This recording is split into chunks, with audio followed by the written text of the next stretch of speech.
Bible గ్రంథంలో నుండి 82వ కీర్తన 6వ వచనాన్ని మనం మూలవాక్యంగా చదువుకుందాం. 82వ కీర్తన 6వ వచనాన్ని చదువుకుందాం. మీరు దైవములనియు మీరందరూ సర్వోన్నతుని కుమారులనియు నేనే సెలవిచ్చి ఉన్నాను. ప్రభునందు ప్రియమైన దేవుని బిడ్డలారా, చదివినటువంటి మూలవాక్యంలో ఏ మాట చెప్పబడిందో మళ్ళీ ఒక్కసారి చూసుకుందాం. మీరు దైవములనియు మీరందరూ సర్వోన్నతుని కుమారులనియు నేనే సెలవిచ్చి ఉన్నాను. ఇది ఆసాపు కీర్తన. ఈ కీర్తనలో 6వ వచనంలో మీరు దైవములు అనే మాట అన్నాడు. యోహాను సువార్త 10వ అధ్యాయం ఒక్కసారి తీసుకుంటే యేసు ప్రభువు కూడా ఇదే మాట అన్నాడు, మీరు దైవములు అని. చూడండి ఒక్కసారి 34వ వచనం, యోహాను సువార్త 10వ అధ్యాయము 34వ వచనం చూడండి. అందుకు యేసు మీరు దైవములని నేనంటినని మీ ధర్మశాస్త్రములో వ్రాయబడి ఉండలేదా? లేఖనము నిరర్ధకము కానేరదు గదా. చాలు పిల్లారా, మీరు దైవములు అని ఆసాపు పరిశుద్ధాత్మ ప్రేరేపితుడై పలికాడు. యోహాను సువార్త 10:34లో ప్రభువైన యేసుక్రీస్తు కూడా మీరు దైవములు అని ధర్మశాస్త్రములో రాయబడి ఉన్నది గదా, లేఖనము నిరర్ధకము కానేరదు గదా అనే మాట ప్రభు కూడా మాట్లాడాడు. బాగుంది. మీరు దైవములు అనే మాట ఎవరిని గూర్చి మాట్లాడుతున్నాడు? అసలు ఆ పదం ఎవరికి తగింది? దైవములు ఏంటి? దేవుడు ఒక్కడే కదా. కొరింథీ పత్రికలో ఏం రాసుంది? ఆకాశమందైనను భూమి అందైనను మనుషుల చేత దేవతలు అనబడినవి అనేకములు ఉన్నను మనకు దేవుడు ఒక్కడే అన్నాడు. మరి ఇక్కడ దైవములు అని బహువచనం మాట్లాడాడు. దైవములు అనే పదం ఎత్తాడు. పాత నిబంధనలో ఉంది, నూతన నిబంధనలో కూడా ఉంది. అసలు దేనికి ఉద్దేశించి ఈ మాట వ్యక్తమైంది అనేది మనం కొంచెం విశ్లేషించుకుంటే దీని గురించి కొన్ని సంగతులు మనకి దేవుడు గ్రహింపు కలిగిస్తాడు. మనం సృష్టించబడినప్పుడు, మానవ జాతి సృజించబడినప్పుడు మానవ స్వభావం మనుష్యరీత్యా మనం సృష్టించబడ్డాం. మనం దైవాలుగా సృష్టించబడలేదు, నరులుగా సృష్టించబడ్డాం. దేవుడైన యెహోవా నేల మంటి నుండి దైవము నిర్మించి అనలా. ఆదికాండం 2వ అధ్యాయం 5వ వచనంలో మనం చూస్తే ఇలాగ రాయబడి ఉంటుంది, దేవుడైన యెహోవా నేలమట్టితో నరుని నిర్మించి, నేలమంటితో దైవమును నిర్మించి అనలా, నరుని నిర్మించి వాని నాసికారంధ్రములలో జీవవాయువును ఓదగా నరుడు జీవాత్మాయను అన్నాడు. మనం నరులంగా సృష్టించబడ్డాం, మానవులంగా సృష్టించబడ్డాం. మన ప్రారంభపు స్వభావం నరస్వభావం లేక మానవ స్వభావం. తరువాత దుష్టుని యొక్క ప్రేరణకు లొంగిపోయి ఆ మొదటి మానవుడు, మొదటి స్త్రీ, పురుషులు ఇద్దరు కూడా సాతాను యొక్క ప్రేరణకు లొంగిపోయి మరి పాపమును సంప్రాప్తం చేసుకున్నారు, పాపాన్ని పొందారు. తర్వాత ఇక వాళ్ళ నుంచి పుట్టిన సంతానంలో పెక్కుమందికి మరి ఈ దుష్ట స్వభావమే వచ్చింది. అర్థమైందా? కయ్యను ఫస్ట్ పుట్టినటువంటి సంతానమే వాడు దుష్టుని సంబంధి అయి అన్నది వాక్యం. వాడెవరి సంబంధి? దుష్టుని సంబంధి అయి తన సహోదరుని చంపెను. కాబట్టి ఆ మొదటి సంతానం ఆదాము పుట్టిన ప్రప్రథమ కుమారుడే దుష్టుని సంబంధి అయిపోయాడు. తర్వాత ఇంకా అక్కడి నుంచి వచ్చినటువంటి జనరేషన్ అంతా కూడా, ఉత్పత్తి అయినదంతా కూడా మరి తేడాగానే వచ్చేసింది. అంత పాప స్వభావంతో పాపులంగా, దుష్ట స్వభావంతో దుష్టులంగా, దుర్మార్గాలతో, వ్యసనాలతో, పాపాలతో, రకరకాల నీచత్వంతో మనమంతా కూడా ఉత్పత్తి జరిగింది. అందరం వచ్చాం. ఆదాము నుండి సంక్రమించినటువంటి పాప బీజాన్ని మనం సంప్రాప్తం చేసుకొని పుట్టామన్నమాట. కాబట్టి అందరిలో కూడా ఆ పాప బీజం పనిచేసింది. అందరం కూడా మరి ప్రభు మన జీవితంలో జోక్యం చేసుకోకముందు, ప్రభు మనల్ని దర్శించకముందు అందరం బలహీనులం. అయితే మనందరం మానవ స్వభావంతో ప్రారంభమయ్యాము. తర్వాత దుష్టుని ప్రేరణకు లొంగిపోయి దుష్ట స్వభావంతో లింకప్ అయిపోయాము. దుష్టుని యొక్క స్వభావాన్ని కొంత మనం స్వీకరించడం జరిగింది. అది అటు మానవ స్వభావం, ఇటు దుష్ట స్వభావం రెండు మనలో పనిచేయటం మొదలుపెట్టింది. తర్వాత దేవుడు మహాకృప చేత మనల్ని దర్శించి, ప్రారంభం నుండి కూడా కొంతమందిని దేవుడు దర్శిస్తూ వచ్చాడు. ఉదాహరణకి హేబెలును మనం చెప్పుకోవచ్చు. తర్వాత నోవహు కావచ్చు, హనోకు కావచ్చు, ఇత్యాది భక్తులు, ఇంకా చాలామంది వ్యక్తులు. కొంతమంది దుష్టత్వంలో ఉంటే, కొంతమంది దేవుని సంబంధులుగా, దేవునికి లింక్ అయినటువంటి పరిస్థితి కొంతమంది జీవితంలో మనకు కనపడుతుంది. బాగా వినండి. ఇక మనల్ని పాత నిబంధనలోనేమో ఒక రీతిగా, నూతన నిబంధనలో ప్రభు అయిన యేసుక్రీస్తు ద్వారా మనల్ని కూడా దేవుడు మరి తన పిల్లలుగా స్వీకరించడం జరిగింది. పాత నిబంధనలో ఒక రకంగా దర్శించాడు వాళ్ళైనా మనమైనా అందరం కూడా దేవుని అద్వితీయ కుమారుని అందలి విశ్వాసమును బట్టే దేవుని పిల్లలంగా పరిగణించబడతాం, కానీ మరో రకంగా కాదు. ఇప్పుడు మానవ విధానం మారిపోయింది, దుష్ట విధానం మారిపోయింది. ఇప్పుడు దేవుని పిల్లలు అనేటువంటి ఆధిక్యత క్రీస్తునందలి విశ్వాసము ద్వారా మనకు లభించింది. ఎఫెసీ పత్రిక 2వ అధ్యాయం 1వ వచనం మనం చూడగలిగితే ఎలా ఉంటుందో చూడండి. మీ అపరాధముల చేతను పాపముల చేతను మీరు చచ్చిన వారై ఉండగా ఆయన మిమ్మును క్రీస్తుతో కూడా బ్రతికించెను. ఓకేనా? తర్వాత 3వ వచనం, వారితో కలిసి అంటే లోకస్తులతో కలిసి మనమందరమును శరీరము యొక్కయు మనస్సు యొక్కయు కోరికలను నెరవేర్చుకొనుచు మన శరీరాశలను అనుసరించి మునుపు ప్రవర్తించుచు కడమ వారి వలె స్వభావ సిద్ధముగా దైవోగ్రతకు పాత్రులమై ఉంటిమి. పుట్నోట్లో ఉగ్రత పిల్లలమై ఉంటిమి అన్నాడు. మానవ స్వభావం, తర్వాత దుష్ట స్వభావం, ఈ రెండు దాటి వచ్చి ప్రభువునందలి విశ్వాసము ద్వారా ఇప్పుడు మనం దేవస్వభావములో పాలివారమయ్యాం. చూడండి ఒకసారి పేతురు రాసిన పత్రిక వరుస క్రమాన్ని గుర్తుపెట్టుకోండి. ఎట్లెట్లా దాటించుకుంటా వచ్చాడో దేవుడు మనల్ని. కొద్దిగా 2 పేతురు పత్రిక 1వ అధ్యాయము 4వ వచనము 5వ లైన్ నుంచి, దేవ స్వభావమునందు పాలివారగునట్లు. చాలా అక్కడ ఇంకొక కొంచెం అందులోనే ఇంకో 2-3 లైన్లు పైకి చదివితే, ఆ మహిమ గుణాతిశయములను బట్టి ఆయన మనకు అమూల్యములను అత్యధికములునైన వాగ్దానములను అనుగ్రహించి ఉన్నాడు. దురాశను అనుసరించుట వలన లోకమందున్న భ్రష్టత్వమును ఈ వాగ్దానముల మూలముగా మీరు తప్పించుకుని దేవ స్వభావమునందు పాలివారగునట్లు వాటిని అనుగ్రహించెను. దేవ స్వభావములో మనమందరము పాలివారం అగునట్లు మనకేదో అనుగ్రహించాడట. ఏం అనుగ్రహించాడో పైన చెప్పాడు. మనల్నందరినీ కూడా దుష్ట స్వభావం నుండి, మానవ స్వభావం నుండి మళ్ళించి దేవ స్వభావములో పాలివారలనుగా చేయటం దేవుని దయాపూర్వక సంకల్పమై ఉన్నది.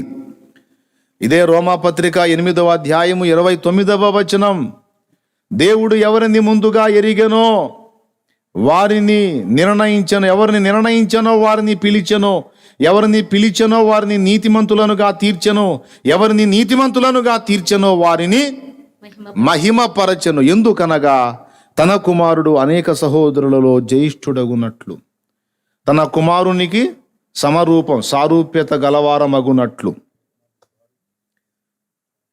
ఓకే, మనల్నందరినీ కూడా దేవుడు ఏం చేయాలని కోరుకున్నాడో ఆ సంకల్పం ఈ వరుస క్రమంలో మనం ఇప్పుడు చూసుకుంటా వచ్చాం. మనల్ని అందరినీ కూడా దేవుడు మానవ మాతృలుగా ఉంచాలనుకోలేదు, లేదా దుష్ట స్వభావంలో ఉంచాలనుకోలేదు, కానీ మనల్ని అందరినీ దేవ స్వభావములో పాలివారలనుగా చేయడానికి, అంటే దేవుని యొక్క వ్యక్తిత్వ సౌందర్యం మనలో రూపుదిద్దటానికి దేవుడు పూనుకున్నాడు. ఈ పని మనలో ఎప్పుడు స్టార్ట్ అయింది అంటే ప్రభు అయిన యేసుక్రీస్తునందు విశ్వాసం ఉంచుట ద్వారా ఆయన మనల్ని తన కుమారులనుగా కుమార్తెలనుగా స్వీకరించి ఇక మనందరినీ కూడా దేవ స్వభావంలో పాలివారులను చేయడానికి ఇక పూనుకున్నాడు. యోహాను సువార్త 1వ అధ్యాయము 12వ వచనం, తన్ను ఎందరు అంగీకరించిరో వారందరికి అనగా తన నామమందు విశ్వాసముంచు వారందరికీ దేవుని పిల్లలగుటకు ఆయన అధికారము అనుగ్రహించెను. ప్రియులారా, మన ప్రారంభం ఒక రకంగా ఉన్నాం, తర్వాత ఒక రకంగా ఉన్నాం, ప్రస్తుతం ఒక రకంగా ఉన్నాం. మన ఫ్యూచర్ ఏంటి అన్న ప్రశ్నకు ఇదిగో సమాధానం. ఇది అది లేఖనం చెప్తున్న సమాధానం. ఏమిటి మన ఫ్యూచర్ అంటే, మనల్ని కూడా దేవ స్వభావముతో నింపి పడవేసి మనల్ని దైవములు అనే అంతస్తుకు చేర్చాలని దేవుడు పూనుకున్నాడు అని గ్రంథము చెప్తుంది మనకి. మనల్ని ఏ స్వభావంతో నింపాలనుకుంటున్నాడు? మానవ స్వభావంతోనా, దుష్ట స్వభావంతోనా, లేకపోతే వాటిని తొలగించి దైవ స్వభావంతోనా? విషయం ఏంటంటే, ఆ రెండు స్వభావాలు ఏంటో మనకు తెలుసు. మానవ నైజం మనకు తెలుసు, దుష్టుని నైజం కూడా మనకు తెలుసు. ఎందుకంటే ఇవి రెండు మనం ప్రాక్టికల్గా అనుభవించాం. ఇప్పుడు ఆ రెండు మజిలీలు దాటి 3వ మజిలీకి తీసుకొచ్చి దేవుని స్వభావం మన లోపలికి ప్రవేశపెట్టాడు. అక్కడే ఉంటది. యేసునందు విశ్వాసముంచి మారు మనసు పొంది రక్షణ బాప్తిస్మం పొంది క్రొత్త జన్మ ఎత్తిన ప్రతి ఒక్కడు కూడా శరీరేచ్ఛ వలనైనను మానుషేచ్ఛ వలనైనను పుట్టింపబడిన వాడు కాడు, దేవుని వాక్యమును అక్షయ బీజమునకు జన్మించిన వాడు. దేవునికి స్తోత్రం కలుగునుగాక. అర్థమైందా? చూడండి ఒక్కసారి, అక్కడే ఉంటుంది. యోహాను 1:12 నేను చదివించిన వచనం కింద లైను. వారు దేవుని వలన పుట్టిన వారే గాని, వారు దేవుని వలన, ఆ మాట గుర్తుపెట్టుకోవాలి. క్రొత్తగా జన్మించిన మనమందరము ఎవరి వలన పుట్టామట? శరీరరీత్యా నేను ఒక మనుషునికి జన్మించాను. మా నాయన పేరు బ్రహ్మయ్య.